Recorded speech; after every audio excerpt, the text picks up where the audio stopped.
Hello friends welcome to my mini blog ये होचनी शुभ आम तीन जन सांग बाहर पड़ू समुद्र कूल पे ये हूँ मधु तो मधु छुआ मान फेवरेट कटन कैंडी टे कि देता तो इश्यू आ डिगू दीज जाक बहुत खुशी कटन कैंडी पाई तो दीज जाक बहुत दिन पर से देखाई भी छुआ मान भी गोटे अलग प्रकार मस्ती थी। सो फ्रेंड्स ये देखिए गोटे छोट छुआटी हजी होता कांदिक आसी ओडा टीम पाखे पहुँची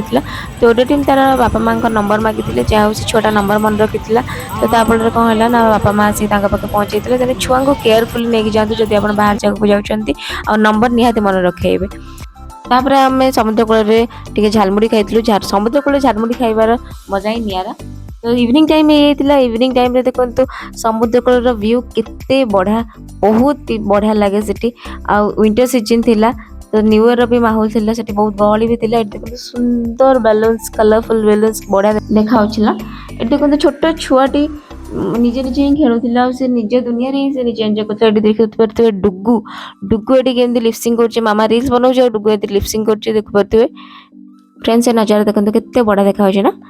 तो ये इशू आ डुगू दी जन जाक बालीघर कर खेलुले और एमानक देखि मोर भी छोट बेल कथा मन पड़ता आम छोट एमती समुद्र कूल जाओ बालीघर कर खेलु तापरे टाइम पिला नहीं संगे बुलिया दोली मिलगला और न खेल एमती तो हो पारन तो से दी जन जाक डिजी करते दोली खेलने आम बसई देते खेलवाई खेलिकी से एंजॉय कर टाइम आम फेरबार घर को कारण इवनिंग बहुत हो तो आम फेरुलु तो फेरवा टाइम कथा होती कुआडे जीवु नेक्स्ट कुआडे जीवु बहुत दिन पर देखाई सो आम वेट करुचु ऑटो पाई तो ऑटो आसला पर आम बाहर जीवु तो बाट गला बेलू मन पड़ा एसएस कॉलेज छक आम टे बुलिकी जीवु कारण ये बहुत बढ़िया